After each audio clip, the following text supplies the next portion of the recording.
이 시간 말씀을 받겠습니다. 이 복된 시간에 주시는 하나님의 말씀은 우리 사도행전 2장 14절에서 21절까지의 말씀입니다.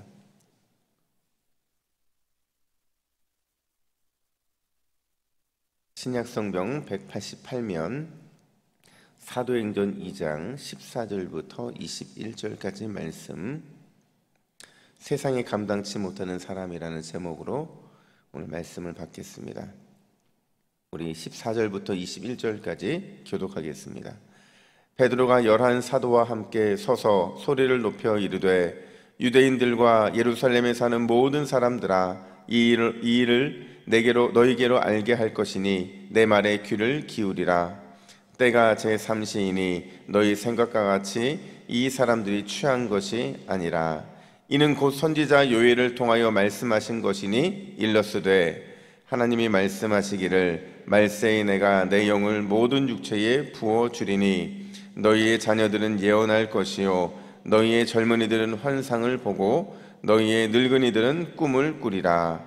그때에 내가 내 영을 내 남종과 요종들에게 부어주리니 그들이 예언할 것이요 또 내가 위로 하늘에서는 기사를, 아래로 땅에서는 징조를 베풀리니 곧 피와 불과 연기로다. 주의 크고 영화로우신 날이 이르기 전에 해가 변하여 어두워지고 달이 변하여 피가 되리라.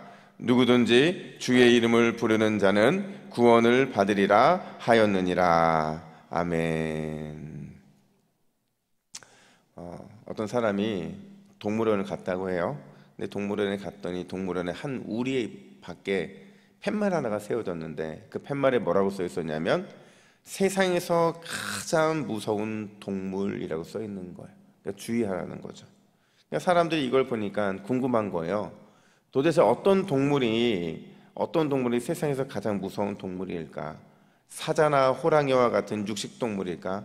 아니면 우리가 생각하지 못했던 뜻밖의 동물일까? 막 이런 호기심 반 두려움 반으로 우리 안을 쳐다보는데 우리 안에 아무것도 없는 거예요. 조금 있으면 나오겠지는 생각으로 그냥 사람들이 무작정 기다립니다. 근데 기다리고 있는데 갑자기 우리의 문이 착 열리는 거예요. 얼마나 놀랬겠어요. 근데 사람들이 호기심이라는 거는 참 대단하잖아요. 아무리 무서운 동물이 있다 해도 우리가 열렸으니까 뭐 한번 들여다보고 싶은 마음이 들 거 아니에요. 그래서 들여다봅니다. 근데 아무것도 없는 거예요. 그래서 혹시나 하는 마음에 우리 안에 실제로 들어가 버리는 거예요. 사람들이 들어가자마자 깜짝 놀라는 게, 왜 깜짝 놀라냐면 우리 안에 뭐가 있었냐면 거울이 있었던 겁니다. 그 거울 안에 누가 비쳤을까요? 내가 비치는데 그 거울 밑에 뭐라고 써 있냐면 당신이 제일 무서운 동물입니다 이렇게 써 있는 거예요. 사람이 제일 무서운 동물이니까 늘 그 무섭다는 사실을 기억하라는 얘기겠죠. 여러분, 세상에서 진짜 무서운 사람은요 이런 사람들이 아닙니다. 진짜 세상에서 무서운 사람은 누구냐면 성령 충만한 사람이에요. 성령 충만한 사람이 왜 제일 무서운지가 오늘 본문에 등장을 하는데, 오늘 본문을 보면 성령 충만함으로 무장한 사람들이 그 모습을 보여주기 시작해요. 그러니까 그들이 누구냐? 베드로를 중심으로 하고 있는 예수님의 제자들이거든요. 본문의 예수님의 제자들, 특별히 베드로는요 성령 충만함을 받기 이전과 이후가 완전히 달라진 모습이었다고 제가 말씀을 드렸어요. 도대체 성령 충만함이 그들을 어떻게 변화시켰길래 이렇게 달라진 모습을 보이고 있는가? 그렇다고 한다면 또 한 걸음 나아가서 달라진 제자들의 모습은 과연 어떤 모습이었길래 성령 충만한 모습이라고 평가하고 있느냐 하는 겁니다. 오늘 제자들의 모습 속에서 진짜 성령 충만한 사람이 어떤 모습으로 살아가는지를 함께 잠깐 살펴보겠습니다. 여러분, 첫 번째로요, 성령 충만한 사람은 어떤 사람이냐? 담대한 확신을 가진 사람이라는 겁니다. 담대한 확신, 이거를 다른 말로 믿음이라고 말을 할 수 있을 겁니다. 여러분, 성령 충만을 받기 전에 이전의 제자들의 모습은 어떤 모습이었어요? 한 단어로 표현하면 겁쟁이였습니다. 늘 두려움에 사로잡히는 사람이었어요. 그러니까 베드로가요 겁쟁이 중에 최고의 겁쟁이라고 말할 수 있는 이유는 뭐냐면, 복음서에 등장하고 있는 그의 일관된 모습은 이 감정적인 사람이에요. 감정이 올라와서 그 감정이 주체를 못해서 헌신하기도 하고 그 감정이 주체 못해서 넘어지기도 했던 사람이죠. 근데 결정적인 순간에, 가장 중요한 순간에 그가 했던 선택은 뭐였냐면 도망이었습니다. 회피였죠. 특별히 대제사장의 뜰에 있는 여종과 사람들 앞에서 예수님을 모른다고 한 번도 아니고 두 번도 아니고 몇 번 부인을 해요. 3번 부인을 하잖아요. 여러분, 유대인들에게 3번은요 완전한 부인을 했다는 의미의 숫자인 거죠. 그러니까 최고의 겁쟁이였던 거예요. 베드로만 그런 게 아니라 다른 제자들 똑같았잖아요. 모두 다 예수님을 버리고 제갈길로 갔잖아요.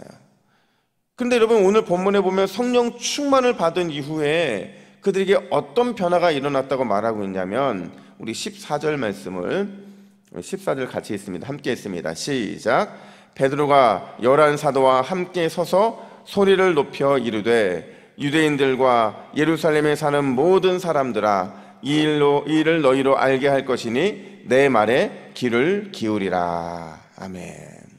여러분, 어제 본문 저희가 살펴봤잖아요.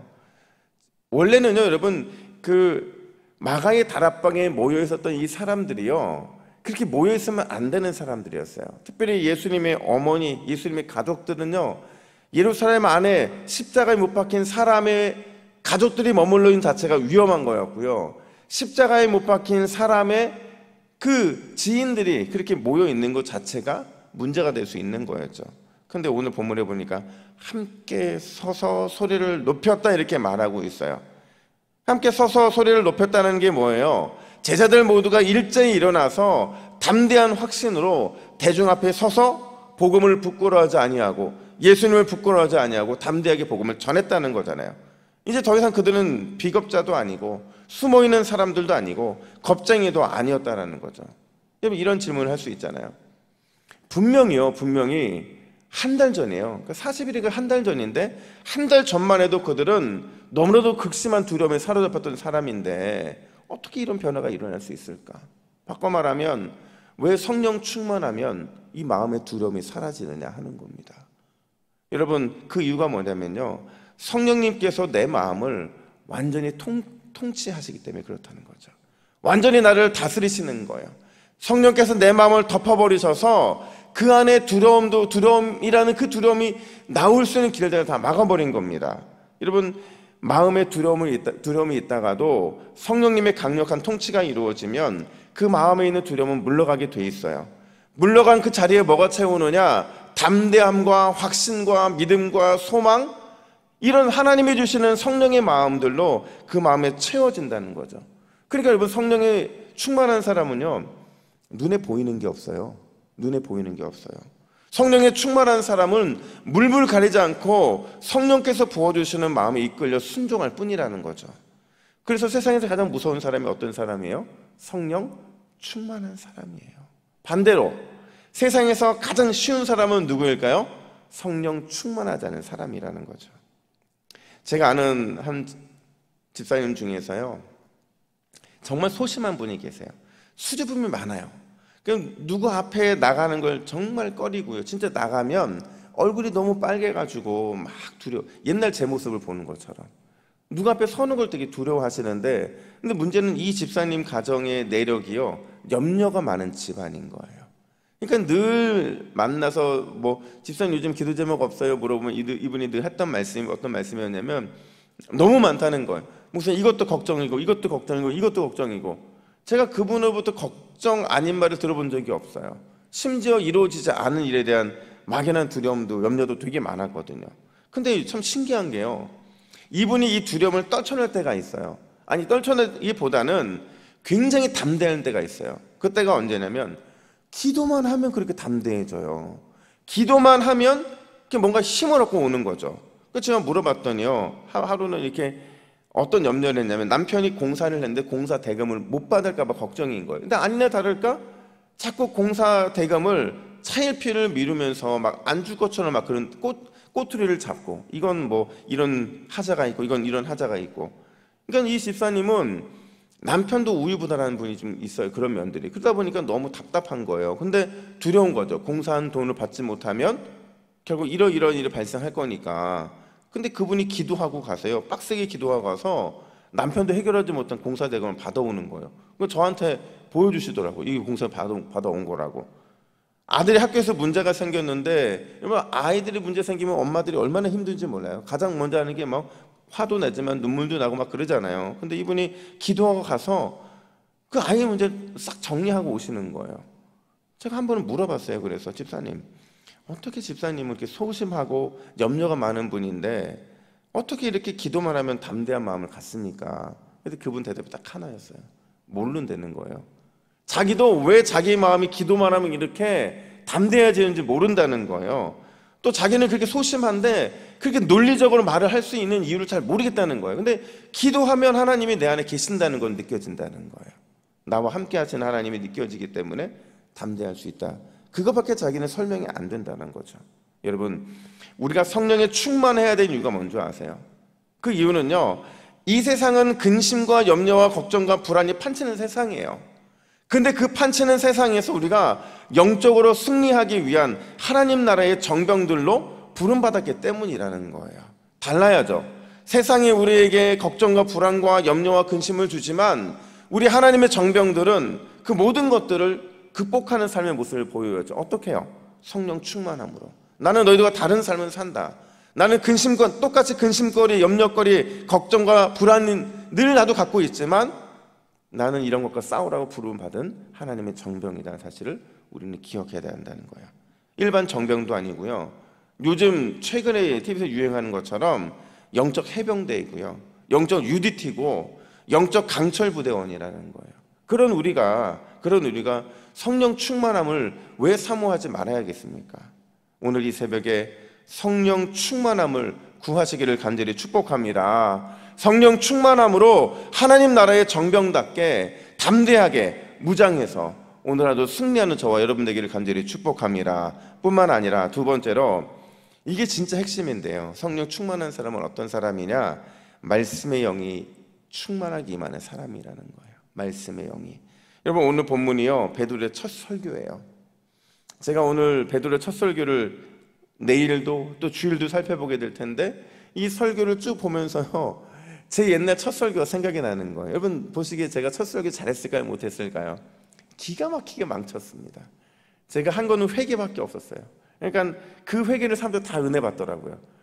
그러니까 회개가 그렇게 큰 은혜인지는 몰랐어요. 근데 여러분, 베드로의 오늘 첫 설교는요, 첫 설교치고 깊은 게 아니고요, 지금까지 그가 베드로가 맞나 싶을 정도로 정말 이 설교 정말 대단해, 정말 잘합니다.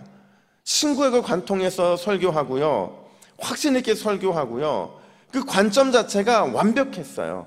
어떻게 첫 설교인데 성령 충만 한번 받았다고 해서 이렇게 변할 수가 있을까? 특별히 17장 상반절 보니까 이렇게 말을 하면서 설교 시작하는데, 하나님이 말씀하시기를. 이게 무슨 표현인지 아세요?